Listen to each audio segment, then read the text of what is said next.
A Escritura diz que ele enxergava com óculos garrafais. Ele tinha uma enfermidade nos olhos graves em decorrência da visão que ele teve no caminho. Interessante que Paulo ressuscitou mortos, curou paralíticos, expulsou demônios, mas a enfermidade da vista dele, muitos oraram, ele mesmo orou e ele não foi curado. E eu fiquei assim porque Deus é Deus, não é isso? 1 Reis 19, versículo 15, diz assim: E o Senhor lhe disse, o Senhor falando a Elias: Vai e volta pelo teu caminho para o deserto de Damasco, vem e unge Azael, rei sobre a Síria, também a Jeú, filho de Ninsi, ungirás rei de Israel, e também Eliseu, filho de Safate, de Abel Meloá, ungirás profeta em teu lugar.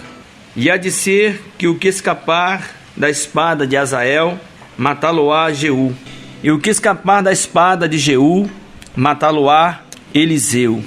Também eu fiz ficar em Israel 7.000, todos os joelhos que não se dobraram a Baal, e toda a boca que o não beijou. Partiu, pois, Elias dali, e achou a Eliseu, filho de Safate, que andava lavrando com 12 juntas de bois adiante dele, e ele estava com a 12ª. Elias passou por ele e lançou sobre si a sua capa, a capa sobre ele. Então deixou ele os bois e correu após Elias e disse: Deixa-me beijar a meu pai e a minha mãe, então te seguirei. E ele lhe disse: Vai e volta, porque que tenho eu feito? Voltou, pois, de trás dele, e tomou uma junta de bois e os matou, e com os aparelhos dos bois cozeu as carnes e as deu ao povo, e comeram. Então se levantou e seguiu a Elias e o serviu. Aleluia! É impossível qualquer estudioso da Escritura, qualquer doutor em Escritura, qualquer pessoa enxergar se o Espírito Santo não revelar o que contém esse texto. Aí eu gostaria de perguntar para você: quem é Elias e quem é Eliseu? Uma pergunta simples: quem é Elias e quem é Eliseu? Eu achava que sabia quem era Elias e quem era Eliseu até hoje. Hoje eu descobri que eu não sabia muito quem era Elias e quem era Eliseu, depois de muitos anos. Até que no encontro dessa tarde com o Senhor, Ele mostrou assim, uma das maiores revelações que eu já vi na Escritura foi hoje. Sempre vai ser uma das maiores, né? Amanhã espero ter uma enorme também. Mas você fica pensando aí, quem é Elias? E quem é...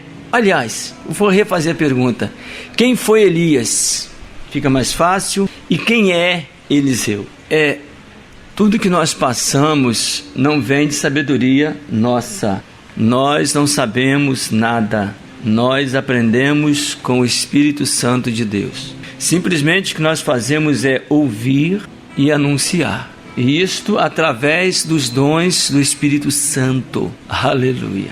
Porque a Escritura diz que subindo ao alto levou o cativeiro e deu dons aos homens. Ora isto, ele subiu, se é que não, antes de subir tinha descido às partes mais baixas da terra. Jesus, subindo ao alto, levou o cativeiro e deu dons aos homens. Quais homens? A todos os homens? Os dons são para a igreja de Jesus. Somente para a igreja de Jesus. Vocês viram que Davi tinha uma boa intenção maravilhosa, né? Foi lá na casa de Abinadab pegar a arca, arranjou um carro de boi novinho, pegou os bois lá de primeira qualidade, levou uma banda de música, levou a harpa, levou o povo alegre, feliz da vida, porque estava trazendo a arca de volta para Jerusalém. Chegando na eira de Nacon, o carro balançava porque é um lugar de muitas pedras, e a arca começou a cair do carro. Uzá foi segurar a arca para que ela não caísse, e Uzá morreu, fulminado ali. E Davi se entristeceu porque Deus matara Uzá, que aparentemente aos nossos olhos foi fazer uma coisa boa, né? Ele foi segurar a arca de Deus para a arca de Deus não cair, e Deus o matou. Olha, depois que eu li esse texto de Eliseu aqui com Elias, eu vou dizer uma coisa: Deus não muda, Deus é imutável. Por isso os homens não sabem o que estão fazendo hoje, neste tempo presente, brincando com Deus ou achando que pode brincar com Deus. Deus não muda jamais. Davi se entristeceu, voltou para Jerusalém e disse: olha, eu não quero essa arca não, porque leva lá para casa de Obed-edom, o geteu. E levou a arca para a casa de Obed-edom, o geteu. E Davi foi para Jerusalém e ficou em Jerusalém. Mas em Jerusalém, Davi ouviu falar que Deus havia abençoado a casa de Obed-edom por causa da arca, que ficara lá 3 meses. 3 meses ficou a arca na casa de Obed-edom. E o Senhor abençoou Obed-edom e toda a sua casa. Aí Davi consultou os sacerdotes como ele traria a arca para Jerusalém sem que tivesse estrago algum, sem que morresse alguém. E quando Davi consultou os sacerdotes, eles disseram assim: olha, na nossa lei está escrito que a arca de Deus deve ser transportada pelos sacerdotes. Não quero carro novo, não quero prédio novo, não quero templo novo, não quero nada novo. Eu quero sacerdotes. Eu não quero seu dinheiro, porque eu não habito em templos, em carros, em lugar algum feito por mãos humanas. A minha presença, só quem pode transportar são os meus sacerdotes, são os meus filhos, porque no meio deles habitarei, e eu serei o seu Deus, e eles serão o meu povo. A única maneira de transportar a presença de Deus são os sacerdotes. Por isso Deus está aqui neste momento, sendo introduzido, aleluia mesmo, oh glória, sendo introduzido, glória a Deus, pela presença dele entre nós através do sangue de Jesus. E isso é um motivo de grande alegria e uma responsabilidade muito grande nossa. Deus habita no meio do seu povo. Essa coisa de Deus habitar no meio do seu povo não é coisa do Novo Testamento, não. Isso é desde o Antigo Testamento. Visto este ato que Davi cometeu, botando Deus lá na arca num carro de boi, Deus não aceitou. Tem que ser sacerdote. Desde o Antigo Testamento é sacerdote. É ele que transporta a arca. Nada mais do que isso. Aí eu te pergunto mais uma vez, Lourinho. Aleluia. Quem foi Elias e quem é Eliseu? Já fica fácil a resposta. Aleluia. Como transmitir tudo que você escuta dele sem parecer bobo, sem as pessoas acharem que você quer se aparecer. Porque o que nós escutamos de Deus é tão profundo, tão real, que eu me preocupo com essas coisas. Mas de outra forma ou de outra maneira eu vejo que as ovelhas de Jesus ouvirão a voz dele. Hoje à tarde eu estava aqui só eu, e ele veio aqui neste lugar, porque nós, sei lá, eu desde pequeno me acostumei tanto a ouvir falar de Deus, ouvir pregações de Deus, mas ele era tão distante. E quando eu descobri que ele é nosso amigo, que ele nos visita assim, que ele mora conosco o tempo todo, e que em certos momentos ele chega na tua casa, ele quer conversar com você. Mas aí nós entramos naquela questão que Deus é Espírito, e para conversar com Ele, para ouvir a voz dEle, precisa nascer de novo. Foi exatamente isto que nós estamos relembrando, que Ele falou para Nicodemos: necessário vos é nascer de novo. Ontem o Senhor falou assim: olha, eu quero que vocês façam um culto racional. Um culto racional é um culto da razão, não é um culto da razão. Alguns de nós precisamos de um culto racional. Só que tem uma questão que eu não tinha percebido. Qual é o culto racional que Deus quer? Não é racional da nossa mente, não é racional do nosso entendimento. O culto racional que Deus quer de cada um de nós é o racional da alma, é o culto racional do Espírito. É o culto onde Deus se comunica com o teu espírito e não com o teu pensamento carnal. Por isso que Jesus disse a Nicodemos, um homem experimentado, um homem doutor da Bíblia. Jesus disse para Nicodemos: você tem que nascer de novo, Nicodemos. Paulo, o apóstolo Paulo, ele era fariseu, estudava, poliglota, um homem inteligentíssimo, conhecedor a fio das Escrituras. Ele disse, quando ele encontrou Jesus: olha, eu esqueço o que eu aprendi para me aprender de novo. Eu tenho que começar a aprender tudo de novo. E ele levou 14 anos aprendendo diretamente com Deus tudo de novo.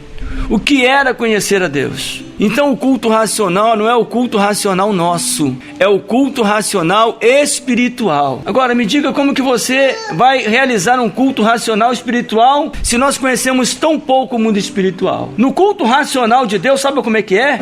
No culto racional de Deus tem revelações, é o que o apóstolo Paulo fala. No culto racional de Deus tem visões. No culto racional de Paulo tem os dons do Espírito Santo, tem doutrina, tem ensino. No culto racional de Paulo as pessoas falavam em línguas, as pessoas interpretavam línguas, as pessoas viam coisas, tinham as revelações na hora do culto. Esse é o culto racional de Deus. Não é o culto racional nosso, que nós sentamos em um lugar e só uma pessoa fala, como aqui agora, e os outros todos só têm ouvidos. Deus quer falar sempre e deseja falar à igreja. Em um momento como este aqui, a igreja deveria estar tendo visões, a igreja deveria estar recebendo informações de Deus, a igreja estava tentando ter revelações de Deus no momento aqui, porque é isso que ele vai fazer. Porque o Espírito Santo habita na igreja, não em uma pessoa somente. Ele habita no corpo e nós somos o corpo do Espírito Santo. Aliás, nós somos os sacerdotes que transportam a presença de Deus. Não é isso que Deus diz? A arca da aliança, a minha presença tem que ser transportada pelos meus sacerdotes. E Jesus disse: vos fiz reinos e sacerdotes. Reis e sacerdotes. Então todos nós, não apenas um. Mas sabe por que acontece dessa maneira que está aí? É uma tradição que nós recebemos dos nossos pais. E o apóstolo Pedro fala sobre isso, segundo a tradição que recebemos dos nossos pais. Por isso Deus chamou Abraão e disse: olha, sai da tua terra, sai da tua parentela, sai do meio da tua casa, que eu quero te mostrar uma coisa, Abraão. Sai! Tá rindo aí por quê? Olha só, Deus chamou Eliseu. Ele: deixa eu beijar meu pai e minha mãe, vai logo. Olha, eu quero que você traga nada, Eliseu. Eliseu era um cara que tinha condição financeira boa. Eliseu largou tudo, matou os bois, queimou a canga lá dos bois, fez um churrasco, beijou o pai e a mãe e foi embora, só com a roupa do corpo e algumas coisinhas a mais para ele usar, mais nada. Foi lá Eliseu seguindo Elias com uma mochilinha nas costas. Deixou tudo. Por isso Jesus diz: aquele que não deixar pai, mãe, tudo para me seguir, Jesus falando, não é digno de mim. Por isso o culto racional nosso não é o culto racional de Deus. Aí parece loucura, mas é loucura. O culto racional de Deus é um, e o culto racional dos homens é outro. Deus está chamando para nós vivermos o culto racional dele. No culto racional dele você profetiza e as profecias se cumprem. No culto racional dele, se ele mandar você orar por um enfermo, o enfermo é curado. No culto racional dele, se alguém falar em línguas, ele tiver um intérprete de língua, vão ser interpretadas. Então nós perdemos essas coisas no decorrer dos séculos, essas coisas foram ficando para trás. E aí eu, como fui criado na Igreja Batista desde criança, os meus pais me levando ali, eu aprendi toda aquela doutrina, e eu sentava e ia para casa, era só isso que eu fazia. Só que no culto racional de Deus, todos nós somos sacerdotes. No culto racional de Deus, você luta com principados e potestades todos os dias. No culto racional de Deus, se você entrar numa casa, se tiver uma pessoa endemoniada, você entra e expulsa os demônios. Esse é o culto racional de Deus. Ah, isso é coisa do pastor, isso é coisa lá do apóstolo, isso é coisa sua. Expulsar demônio não é um dom, não. Expulsar demônio é um mandamento de Cristo para a sua igreja. Em meu nome expulsarei os demônios. Em meu nome falarei novas línguas. Deus falando. Autorizado por Deus. Aí as pessoas dizem: não é bem assim, então é como? É de que maneira então? É da maneira com que os homens ensinam? Mas Jesus que está aqui nesta noite, eles passarão os céus e a terra, mas as minhas palavras jamais passarão. Eu sei que é muito difícil tentar transmitir tudo em um momento como este, em uma noite como esta. Aliás, noite aqui, mas se nós entramos no Santo dos Santos, o dia do Senhor. Então foi feita uma pergunta: quem é Elias e quem é Eliseu? Ou quem foi Elias e quem é Eliseu? Eu quero ler um texto aqui da palavra aqui, eu quero pedir ao Espírito Santo, em nome de Jesus, que ele abra o nosso entendimento, porque eu sei porque vocês vieram aqui esta noite. O Senhor me falou porque vocês vieram aqui esta noite antes de vocês estarem aqui. Agora eu preciso que o Espírito Santo abra o entendimento de cada um de nós, para que nós não sejamos convencidos por homens. Porque o apóstolo Paulo, olha, eu não vinha só até vocês com palavras persuasivas. Eu não vinha até vocês com palavras persuasivas. Eu não vim querendo convencer vocês que a minha verdade é a verdade. Ele disse, eu vim na manifestação do Espírito Santo com poder. E é isto que a igreja vai começar a andar, no poder do Espírito Santo. É isso que nós precisamos fazer. Esse texto que nós vamos ler aqui é 1 Reis 19, capítulo 19, versículo 19. Partiu, pois, Elias dali e achou Eliseu, filho de Safate, que andava lavrando com 12 juntas de bois adiante dele, e ele estava com a 12ª. Elias passou por ele e lhe lançou a sua capa sobre ele. Agora eu vou deixar esse texto aqui um pouquinho. Elias lançou a sua capa sobre ele. Elias, presta atenção, Elias. O significado do nome Elias quer dizer, você sabe? Se lembra? Saber sabe, não se lembra, né? O significado do nome Elias quer dizer, o Senhor é Deus. Nada na escritura é por acaso. Nada nas escrituras é por acaso. Elias significa o Senhor é Deus, e Eliseu significa Deus é a salvação. Elias, o Senhor é Deus, e Eliseu, Deus é a salvação. Ou seja, Yeshua. O ministério do profeta Elias representava o Deus Pai. O ministério do profeta Eliseu representa o ministério de Jesus Cristo. Todo o ministério de Jesus Cristo. É impressionante que Eliseu prega tudo que Jesus pregou. Eliseu é figura de Cristo. Deus salva, Yeshua. Yeshua quer dizer Deus salva. É o nome Jesus. Yeshua, Deus salva, Jesus o Salvador. Então a gente pega esse princípio aí. Elias foi e chamou Eliseu, lançou a sua capa sobre Eliseu, e Eliseu passou a seguir Elias. Mas vocês sabem que Elias, o nome Elias, é um dos nomes dados. Elias não é o nome de um homem. Elias, o profeta, o tisbita, lá de Gileade, ele recebeu o nome de Elias. Ele recebeu o nome de Deus, porque Elias significa o Senhor é Deus. Elias é um dos nomes de Deus. Parece complicado, mas não é não. Nas escrituras, Deus tem mais de 100 nomes. Mais de 100. Ele é a porta, Ele é o caminho, Ele é a verdade, Ele é a vida, Jeová Nissim, Jeová Rafá, Jeová Jireh. Então, são mais de 100 nomes dados para Deus nas escrituras. Aí o apóstolo João resume num nome só quem é Deus. Qual o nome? E o verbo se fez carne. A palavra, pronto. Ele é o verbo, a palavra em ação, como está aqui agora. Jesus está aqui agora trabalhando neste momento. Jesus é o verbo é a palavra. Então o verbo, ele engloba todos os nomes. A única maneira que João achou para descrever que era Jesus é isso, o verbo. A palavra se fez carne e habitou entre nós. Por isso que o próprio João diz, 3 são os que testificam no céu: o Pai, a palavra e o Espírito. E o nome pelo qual se chama é a palavra de Deus. Jesus é o verbo.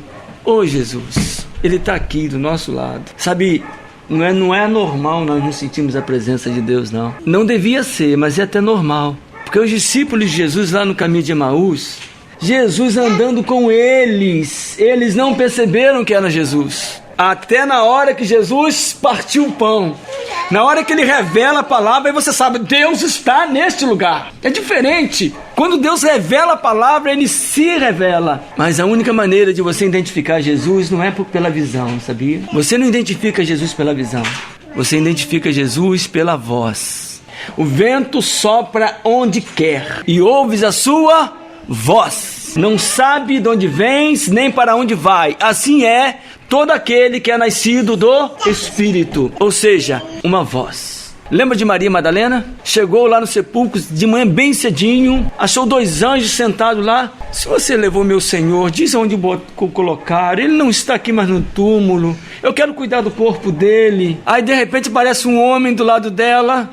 Ela pensava que era o jardineiro. Ela olhou para Jesus e achou que era o jardineiro. Ela disse, Senhor, se tu o levaste, diz aonde o puseste, para que eu possa pegá-lo, por favor. Aí aquele jardineiro que ela achava que era o jardineiro diz, Maria. ela olhou para ele e disse: Rabone, mestre. E eu pego aquela palavra dos 2 discípulos no caminho de Emaús. Será que não arde o nosso coração? Quando o Senhor nos acompanha, quando o Senhor abre a sua palavra, quando o Senhor nos orienta, será que não arde o nosso coração? Então Eliseu chamou Elias, Elias chamou Eliseu, e Eliseu começou seguindo Elias. Ou seja, Jesus foi na dependência do Espírito Santo, porque o Espírito Santo, o nome de Elias é o nome do Espírito Santo. Então Jesus já foi no ministério na dependência do Espírito Santo. Agora, olha os passos de Jesus. Capítulo 2 de 2 Reis. Isso aqui tinha que ter muito tempo,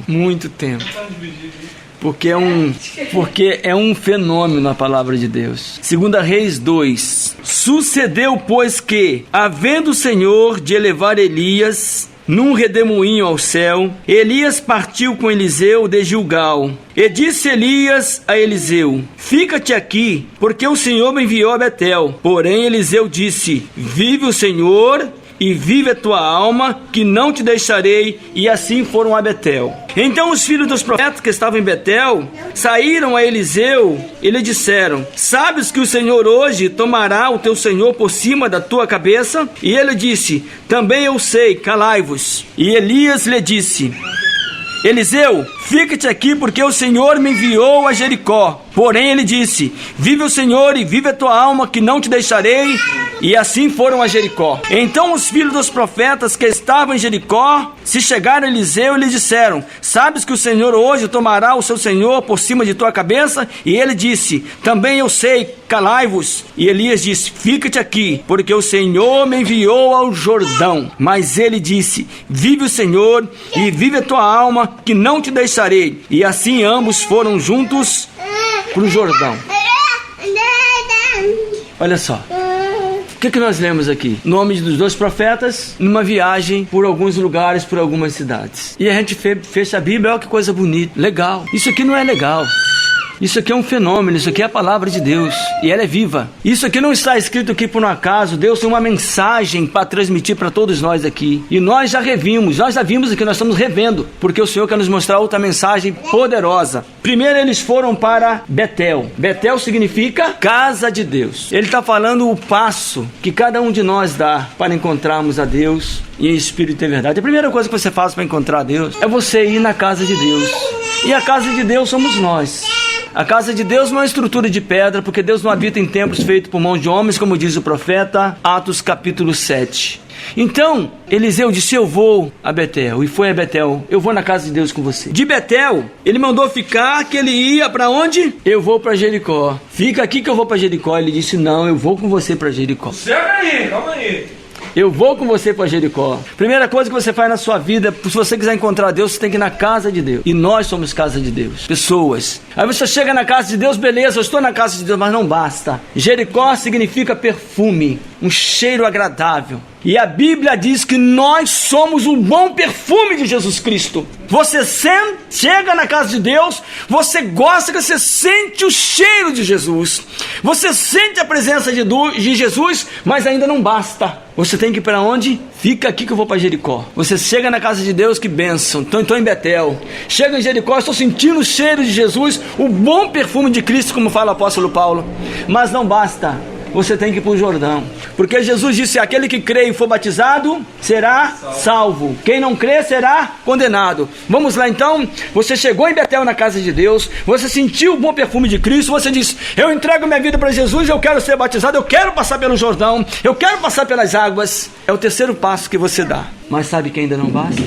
Sabe qual é o problema da igreja hoje? O problema é que eu vivi muitos anos na igreja. Esse aí, eu cheguei até o Jordão. E agora nós vamos continuar a leitura. Versículo 7. E foram 50 homens, dos filhos dos profetas, e de longe pararam defronte. E eles, ambos, pararam junto ao Jordão. Elias tomou a sua capa. Meu Deus. E a dobrou. E feriu as águas, as quais se dividiram para as 2 bandas e passaram em seco. Primeiro você tem que crer nisso, que o Jordão, um rio, na sua cheia, abriu. Formou um paredão de água que só foi subindo E a água que passou foi indo embora, e ele passou no Jordão a seco, com pés enxutos. Primeiro você tem que crer nessa loucura. Aí que tá. Você tem que começar a crer nisso. Isso é um culto racional. Você crê que o Jordão abriu, porque a ciência não crê. Os homens não creem. Esse é o culto racional de Deus. Não é o culto racional do homem, que vê tudo pela lógica. Não tem lógica. A lógica de Deus não é a lógica do homem. Por isso, se você não crê que o Jordão abriu, não tem jeito. E eles passaram em seco. Sucedeu, pois, que havendo eles passado, Elias disse a Eliseu: pede-me o que queres que te faça, antes que seja tomado de ti. E disse Eliseu: peço-te que haja porção dobrada do teu espírito sobre mim. E disse: coisa dura pediste. Aleluia. Se me vires quando for tomado sobre ti, assim se te fará. Porém, se não, não se fará. E sucedeu que, indo eles andando e falando, eis que um carro de fogo com cavalos de fogo os separou um do outro, e Elias subiu ao céu num redemoinho. Outro culto racional que você tem que crer. Que nesse momento aqui tem cavalos de fogo, tem carros de fogo, tem anjos, tem Espírito Santo, tem línguas. Esse é o culto racional de Deus. Não é o culto racional que nós aprendemos. É uma loucura o culto racional de Deus. O culto racional de Deus, olha, eu não quero arroz, eu quero uma mesa cheia. Esse é o culto racional de Deus. Crê nessa loucura, que o cara foi subindo num redemoinho, com carros de fogo, cavalos de fogo. Você crê nisso? Esse Eliseu lá na frente, o rei da Síria mandou lá em Dotã prender ele, porque ele estava dizendo para Israel tudo que ele fazia lá no quarto de dormir, o que ele maquinava, ele avisava. O rei da Síria mandou prender esse Eliseu em Dotã. O menino do profeta, um rapaz que andava com ele, não que viu: Senhor, Senhor, meu Deus, olha só, nós somos perdidos, eles vieram nos prender. E ele disse: menino, calma. Eliseu.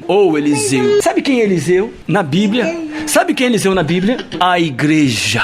Eliseu representa a igreja, o corpo de Cristo, cujo qual ele é o cabeça. É o Yeshua, é o Deus da salvação. É através da igreja. Olha o que a Bíblia diz: para que agora, pela igreja, diga pela igreja, a multiforme sabedoria de Deus seja conhecida dos principados e potestades nas regiões celestiais, com a excelência, a grandeza do poder de Deus em nós. Pela igreja. Aleluia! Então é pela igreja. Eu vou relembrar para vocês que o poder da igreja, nós temos autoridade na igreja para fazer as coisas. E meu coração dói na hora que eu vejo que as pessoas não pegam essa autoridade, são meros espectadores. Não tomam posição diante de Deus. Tá com vergonha de quê? Tá com vergonha de subir num carro de fogo? Tá com vergonha de mandar o Jordão abrir? Tá com vergonha de falar em línguas? Tá com vergonha de cuspir no chão e passar lodo na vista de um cego? Tá com vergonha de alguém fazer uma pergunta e você começar a escrever no chão, não dá nem bola para quem estão te perguntando? Jesus fez isso. Lavar o pé do irmão, Jesus fez isso. O culto racional de Deus não é o culto racional do homem. O culto racional é um culto espiritual. É diferente. É totalmente diferente. E Elias subiu ao céu no redemoinho. O que vendo Eliseu clamou: meu pai, carro de Israel e seus cavaleiros. E nunca mais o viu. E tomando as suas vestes, as rasgou em duas partes. Você está lembrado de uma coisa? Eliseu saiu, matou o boi, queimou o arado lá no lado do boi. Só foi com a roupinha dele.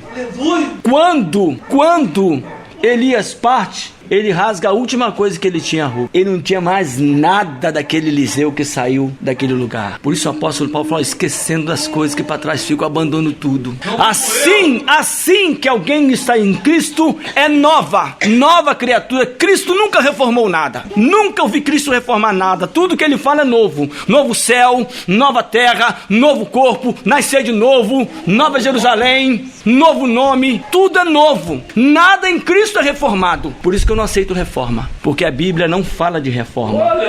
A Bíblia fala do novo. Eliseu rasgou a última coisa que ele tinha e ficou sem nada. Espera um pouquinho. E nunca mais o viu, e tomando as suas vestes, a rasgou em duas partes.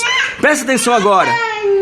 E também levantou a capa de Elias que lhe caíra, e voltou-se e parou à borda do Jordão. Você se lembra quando Eliseu foi chamado? Elias jogou a capa nele. Você se lembra agora quando Elias está subindo? A capa não foi jogada, a capa caiu de cima, a capa caiu do céu. Elias pegou aquela capa que caiu do céu, olha o que a Bíblia diz. E tomou a capa de Elias que lhe caíra, e feriu as águas e disse: você tem coragem de dizer isso? Você tem a ousadia que Jacó teve? Jacó segurou em Deus, agarrou Jesus e falou: não vai sair daqui enquanto não é bem abençoado. Jesus disse: me solta, Jacó, que eu quero ir embora. Como pode um homem segurar Deus? Como que Jacó conseguiu segurar Deus? Porque Jacó não lutava contra Deus. Jacó lutava com Deus pelas coisas de Deus. Eu quero ser abençoado, eu quero que o Senhor mude a minha vida. E eu não vou sair daqui enquanto o Senhor não me abençoar. E o Senhor perguntou: qual é o teu nome? E ele disse: Jacó. Pois bem, não se chamará mais Jacó, não se chamará mais Lourinho, mas se chamará Israel. Aquele que luta com Deus, não contra, com Deus, a favor de Deus. Meu querido, se você agarrar Deus, segurar Deus, eu quero tudo que o Senhor falou aqui na tua escritura para mim. Mas um detalhe: Deus não te prometeu nada terreno. Todas as bênçãos de Deus são espirituais. Efésios capítulo 1, versículo 3. Vos abençoei com todas as bênçãos espirituais dos lugares celestiais em Cristo Jesus. Aleluia! Aleluia! Então, se você quer lutar por bênçãos materiais, você está no lugar errado. Vá lá na Universal, no Valdomiro, que eles lutam por isso.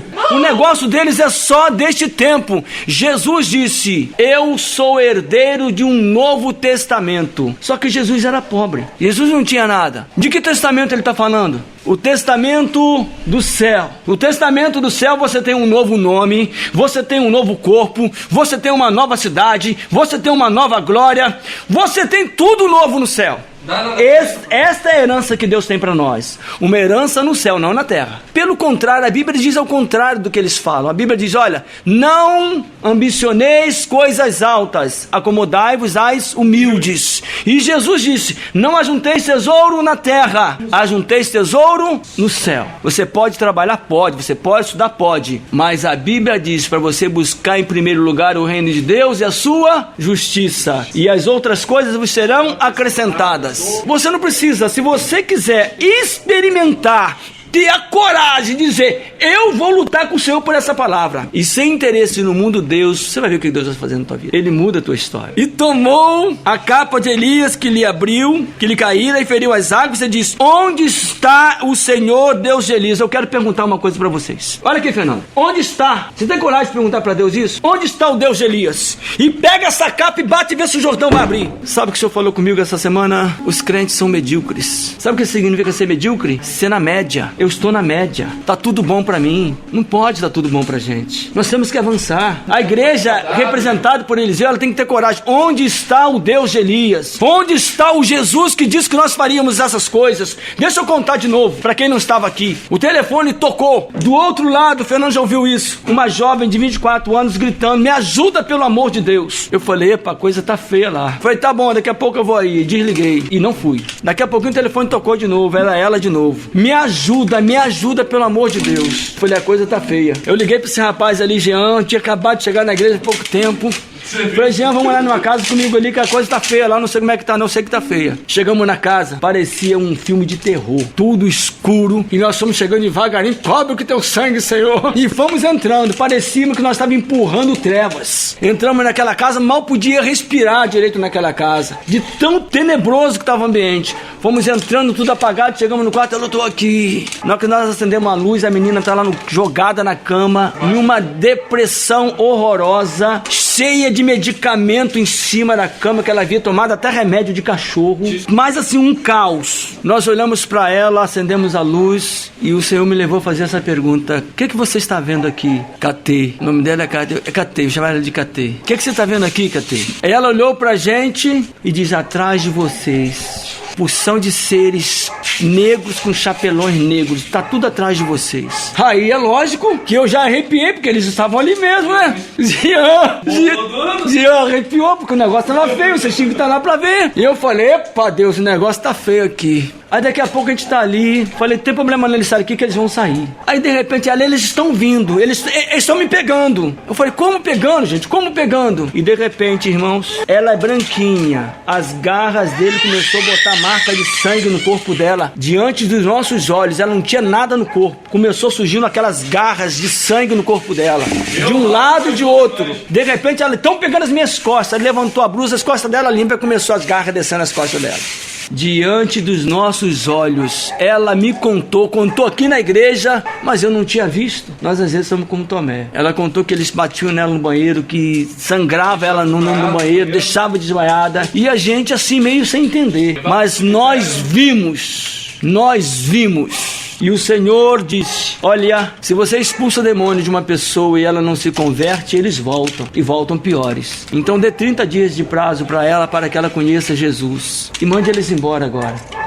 Na autoridade, em nome de Jesus, dissemos, olha, do maior ao menor que está aqui desses demônios, pegue suas coisas, todos vocês, e saiam daqui agora, em nome de Jesus. O que aconteceu? Sumiram-se as trevas e entrou a paz. Não ficou nenhum. Sabe aquelas marcas de sangue no corpo dela? Imediatamente desapareceram todas, inclusive as marcas. Então será que nós não temos ousadia de perguntar onde está o Deus de Elias? Você chegou em Betel, na casa de Deus. Você sentiu o cheiro de Jesus Cristo muito bom. Você passou no Jordão, você foi batizado, aleluia. Mas te falta uma coisa. Te falta a capa. Sabe o que é aquela capa que caiu do céu? Jesus disse o seguinte: eu vou pro meu Pai, mas eu não deixarei vocês sozinhos. Eu enviarei o Espírito Santo. Quando a capa caiu, Eliseu ficou cheio do Espírito Santo. E quando ele pegou a capa, dobrou e bateu na água, aí faz a diferença. Você só vai fazer a diferença se você for cheio do Espírito Santo. Aquela capa é o Espírito Santo descendo. Desceu, ele se vestiu com aquela capa, acabou. Olha, não tem mais nada, não tem mais roupa, não tem mais boia, não tem mais nada. Agora eu só tenho a presença do Espírito Santo. Ou você se veste com o Espírito Santo, ou você vai no máximo chegar até o Jordão. Em que chega ao Jordão é medíocre, tá na média, não tem coragem, não tem ousadia. Sabe por que você não fala? Você tem medo. E se eu fizer e não acontecer? E se eu falar e não acontecer? É claro, se você vai falar e não acontecer, é porque você que está falando. Mas se você for cheio do Espírito Santo, ele vai falar e ele vai acontecer. Sabe que Jesus disse assim, olha, e Jesus se mudou de uma cidade para outra para que se cumprisse o que o profeta Isaías disse. Está lembrado disso?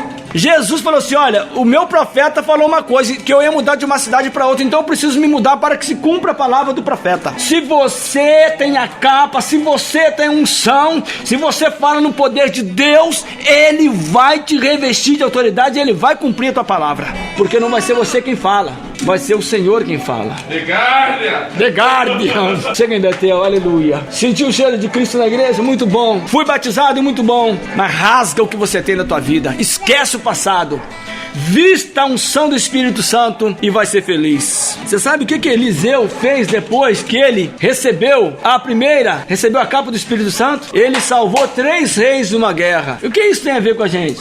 Tudo. O que eu tenho a ver com esses reis? Tudo. Ele salvou o rei de Israel, ele salvou o rei de Judá e ele salvou o rei de Edom. Mas essa história é muito grande. Eu quero ler esse texto aqui, o capítulo 3. Vocês vão ver o milagre que é a Escritura. Não coloca a Escritura em segundo plano.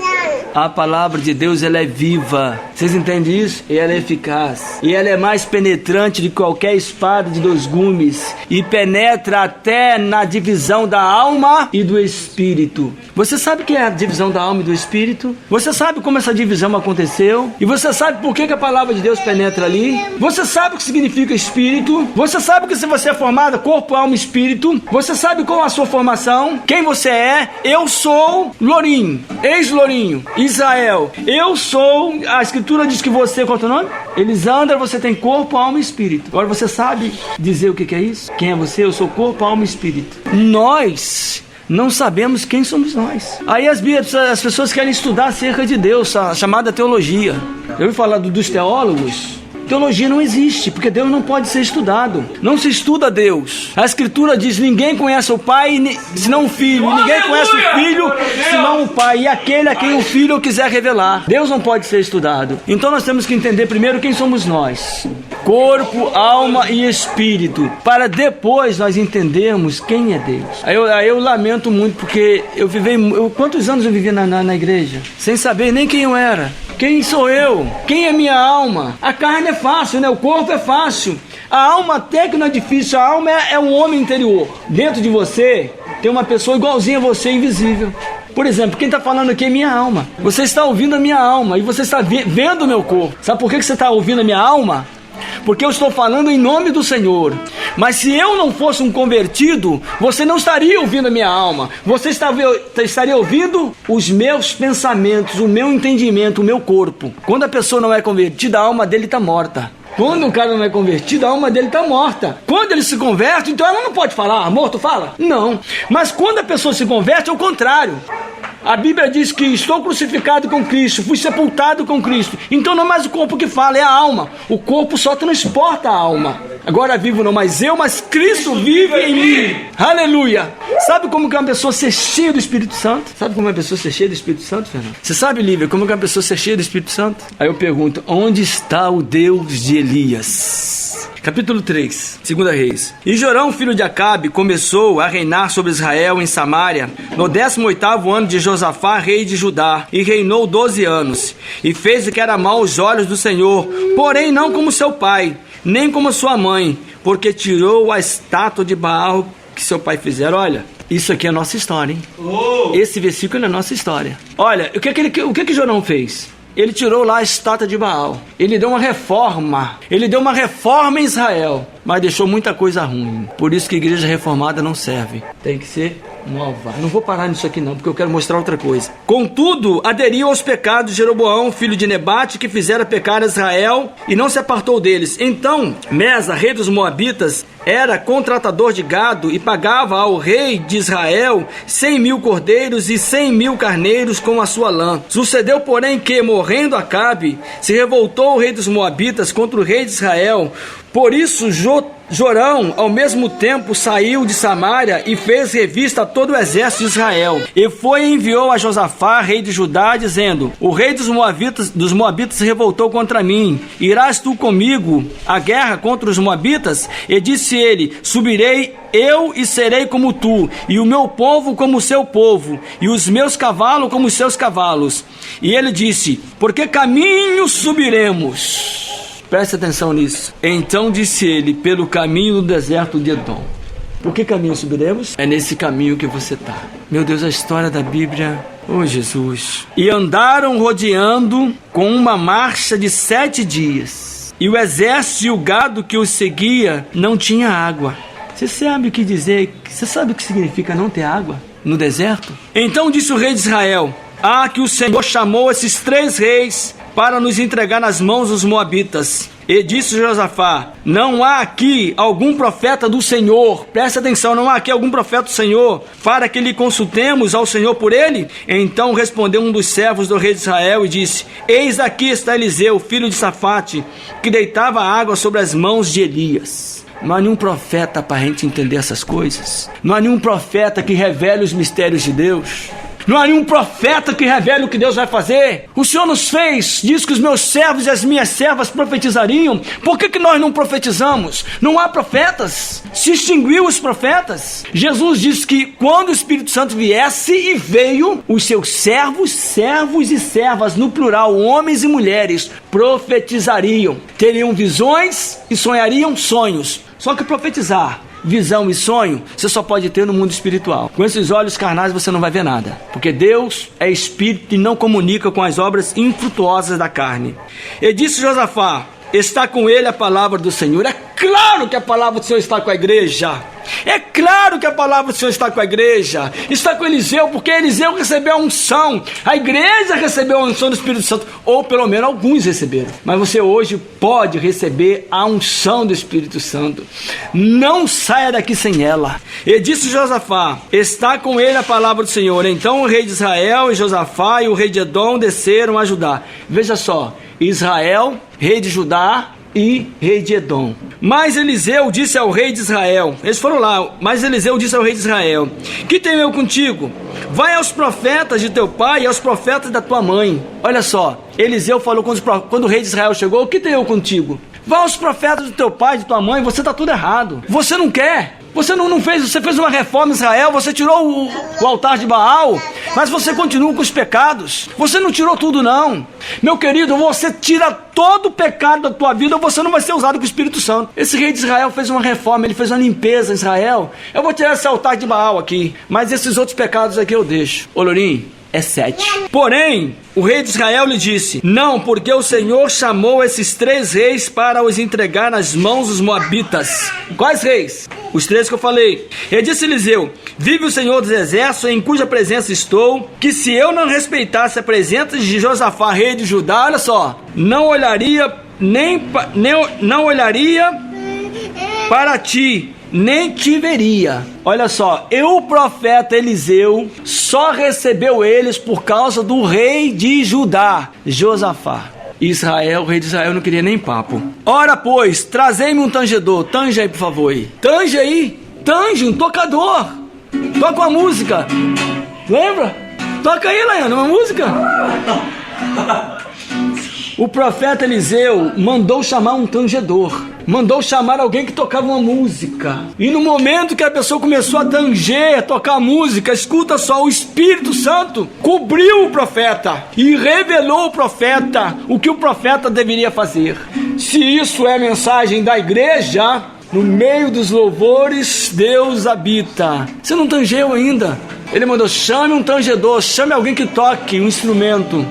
E na hora que o cara começou a tocar um instrumento, a presença do Espírito Santo, porque Deus habita no meio dos louvores. E disse, tocou e disse, escuta só: assim diz o Senhor, fazei neste vale muitas covas, porque assim diz o Senhor, não vereis, presta atenção nisso, porque assim diz o Senhor, não vereis vento e nem vereis chuva, todavia este vale se encherá de tanta água, que bebereis vós e vosso gado e os vossos animais.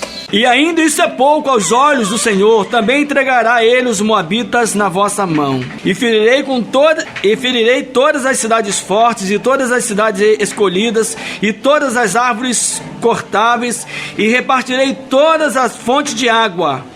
E tapareis todas as fontes de água, e danificareis com pedras todos os bons campos. Agora preste atenção nisso. E aconteceu que pela manhã, oferecendo a oferta de manjares, eis que vinham águas pelo caminho de Edom, e a terra se encheu de água. Eu vou parar aqui, porque eu estou atropelando a escritura, porque é muito profundo o que está aqui. 3 reis: Israel, Judá e Edom. Estava onde? No deserto, perdido. Depois que Elias subiu, Israel, Judá significa a igreja, os descendentes da tribo de Judá. Jesus é da tribo de Judá. Judá significa a igreja, os gentílicos, os que entrariam depois, que o apóstolo Paulo fala. Ele subiu, Elias, Judá, Israel, mas Israel não aderiu a Cristo. Por isso que o profeta diz: vive o Senhor, se a igreja não estivesse aqui, eu não daria ouvidos a vocês. Israel, até hoje, a nação de Israel não reconhece Cristo. E Eliseu já estava profetizando que eles fariam dessa forma, que eles não reconheceriam a Cristo. Israel não reconheceu. Por quê? Porque não tirou os deuses. Então estava ali, Israel no deserto, a igreja no deserto, com muita sede, sem água. Sabe o que significa água na palavra de Deus? Para você entrar no tabernáculo, o segundo ponto, o terceiro, aliás, porque a porta, o altar do holocausto, e depois tem a pia com água, significa a palavra de Deus.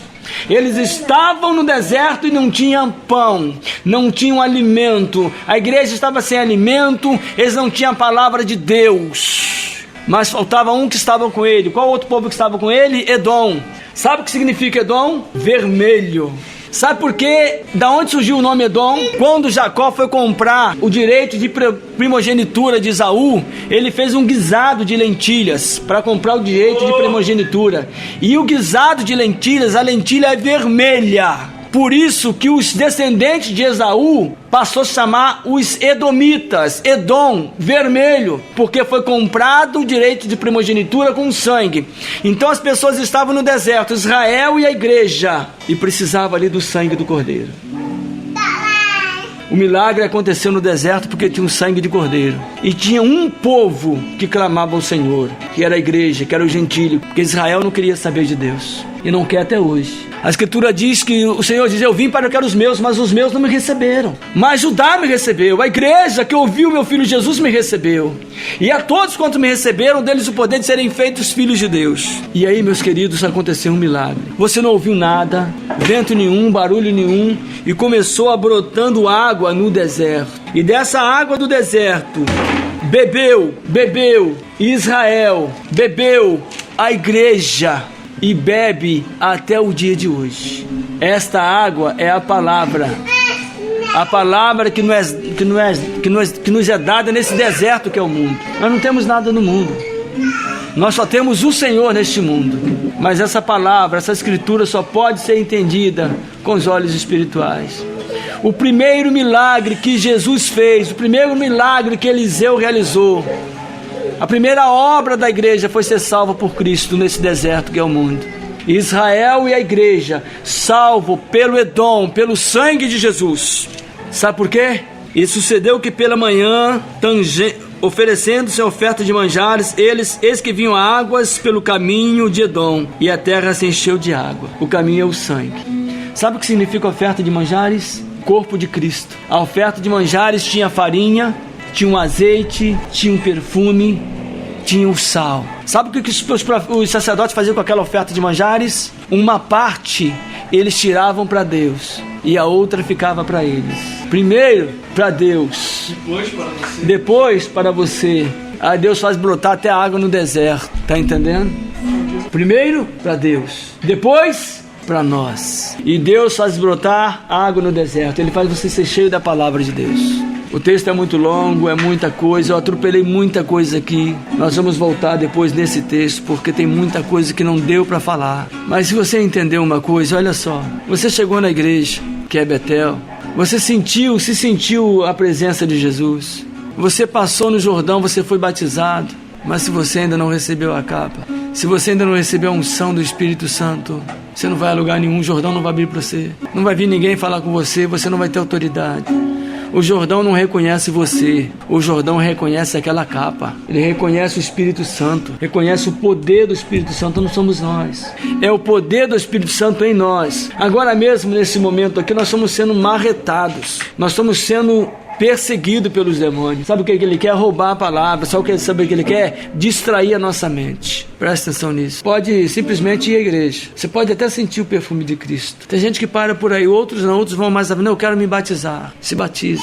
Mas eu preciso ser cheio do Espírito Santo. Meu querido, a única forma de você ser cheio do Espírito Santo é você rasgando a única coisa que te falta. Se você tiver alguma coisa que você trouxe do mundo ainda, você tem que tirar tudo. Você tem que dizer: não vivo mais eu, mas Cristo vive em mim. Aleluia. Hoje o telefone tocou, não vou dizer quem é não. Do outro lado alguém falou assim: vamos embora pescar? Fica quieto. Aí eu falei: não dá não, não posso pegar sol não por causa da minha vista. Não sabe o que aconteceu lá. Calma aí. Aí posso pegar sol por causa da minha vista. Aí quando ele desligou o telefone, o Senhor falou assim: te farei pescador de homem. Você pode escolher onde você quer ficar, no culto racional dos homens ou no culto racional de Deus, que é muito maluco, muito doido, cheio de poder, cheio de unção, cheio de línguas, cheio de dons espirituais, cheio de cura, cheio de profecias, vê cavalo de fogo, vê carro de fogo, tem visões maravilhosas, sobe no céu, desce, vai na lua, vai nas estrelas. É isso que acontece com os homens de Deus. O apóstolo Paulo, ele foi até o terceiro céu. Sabe o que é isso? E é o trono de Deus. Você sabe que logo depois desse encontro dos reis... Que isso? Dorinho, presta atenção. Depois desse encontro dos reis, Eliseu se encontra com uma viúva. A viúva? Não, essa é outra viúva, a viúva de Eliseu, não a viúva de Elias. A viúva de Elias foi até a viúva. A viúva de Eliseu, a viúva veio até Eliseu. É diferente. Sabe que ela disse assim: Senhor, o meu servo, o meu esposo era profeta, era seu servo, o senhor sabe que ele morreu, o profeta morreu, e agora os seus credores vieram levar meus 2 filhos. Ele disse: mulher, o que eu vou te fazer? E ele disse: o que você tem em casa? Eu só tenho uma vasilha com azeite, uma botija de azeite. Ela só tinha uma botija de azeite. Você entendeu isso? Você entendeu isso? O marido da mulher morre. Ela tem 2 filhos. O credor vem buscar os filhos dela. Ela corre pro profeta. O profeta, o que você tem? Eu só tenho uma botija de azeite. Aí o profeta diz, olha, faz o seguinte, vai para os seus vizinhos, pega bastante vasilha emprestada, pega o azeite da sua botija e vai enchendo as outras vasilhas. E ela diz, já fez isso, fiz tudo e acabou, não tem mais vasilha. E aí cessou o azeite. É por isso que você está aqui nesta noite, por causa dessa viúva. Você está aqui nesta noite por causa do ato dessa viúva que você está aqui nesta noite. Por causa do ato dessa viúva que você está aqui nesta noite. O marido dela morreu. Marido da viúva. Quem é o marido da viúva que morreu? Qual é o nome dele? Você sabe o nome do marido da viúva que morreu? Que deixou 2 filhos? E que o credor veio pegar os filhos dela para pagar a dívida? Qual é o nome do marido da mulher que morreu? Qual é o nome do marido dela? Lá não diz o nome dele, mas a Bíblia diz o nome dele. Mas não está escrito o nome dele, mas a Bíblia diz o nome dele. Qual é o nome dele? A Bíblia não é um livro de história que você estuda e aprende. A Bíblia é um livro que se revela. Qual é o nome do marido da mulher? Ninguém arrisca? Ninguém arrisca dizer o nome da mulher? Moisés, do Antigo Testamento, qual é o nome do marido dela? A igreja. Oh my God! Errou! Não é a igreja. A igreja é a viúva. O marido da mulher é Jesus. Jesus morreu. Subiu ao céu. O diabo é o credor. O diabo é o credor. Ele veio cobrar. Ele veio cobrar a dívida. Aí o profeta disse que você está em casa. Eu tenho uma botija com azeite. O que aquela botija com azeite é? Uma botija com azeite representa o quê? A unção. Mas qual é o nome de unção? O Espírito Santo. Aquela mulher, o que você tem? Eu tenho uma botija de azeite. Tudo bem, vai o seguinte. Vai lá, pega os seus vizinhos emprestados. Pega mais vasilhas emprestadas. Pega mais botijas emprestadas. Que botijas são essas? Que botijas emprestadas ela pegou? Qual é o nome dessas botijas? Me diga aí, presta atenção. Lourinho, qual é o nome dessa botija? Que a mulher pegou emprestada. O nome da botija? É o nome da botija. Me diga o nome da botija que a mulher pegou emprestada. Que isso? O nome da botija que a mulher pegou emprestada. Tá ali, escrito na Bíblia. Eu vou dizer o nome da botija. Daiane é uma botija. Filha é uma botija. Você é a botija. Pega com os vizinhos, chama eles, traz aqui. Vai deitando azeite dentro deles. Vai deitando azeite dentro deles. Vai enchendo eles do Espírito Santo. Vai enchendo e diz, Senhor, acabou. Não tem mais botija. Não tem mais nada, ninguém vai encher. Quando o Espírito Santo tomar a última pessoa, acabou. A última botija. A dívida tá vaga. E vamos pra glória, vamos pra casa, acabou. Mas enquanto tiver botija para encher, você tem que vir aqui para ser cheio do Espírito Santo. Pega emprestado? Pega emprestado, você é emprestado. Você é a botija que Deus quer encher do Espírito Santo. Vai enchendo, vai enchendo. Mas não fica aí com medo de ser cheio do Espírito Santo, não. Fica com medo de falar em línguas, não. Não fica com medo de ter visões, não. Não fica com medo de andar de carruagem de fogo, não. Eu já fui lá depois da lua. Aí você me chama de maluco. Fui muito longe. Eu já subi aqui nessas nuvens várias vezes. Eu já conversei com Jesus muitas vezes. Eu já vi anjos. No nome de Jesus, eu já expulsei muitos demônios. No nome de Jesus, eu já orei e pessoas foram curadas. No nome de Jesus, eu já profetizei, as profecias aconteceram. E isso é para todos nós, pelo amor de Deus. Nós precisamos ser cheios do Espírito Santo. Cheio. Mas para isso, você tem que rasgar aquela última coisinha que te falta, viu? Ó, se tá contaminado lá, se o jorão lá tirou o poste de Baal, mas deixou alguma coisa, tá fora. Tem que tirar tudo. Nós queremos orar. E o Senhor trouxe aqui você para isso. Você pode sair daqui diferente do jeito que você entrou. Eu hoje quero ser melhor do que eu fui ontem. Melhor do que eu fui hoje. Amanhã eu preciso ser melhor. Você se contenta em ler a Bíblia e não entender nada? Você se contenta em não saber nem quem você é? Você se contenta em saber o que significa Espírito? Você acha que isso tá bom? Você se contenta em ir à igreja, sentir o cheiro de Cristo e ser batizado? Nós precisamos ser cheios do Espírito Santo.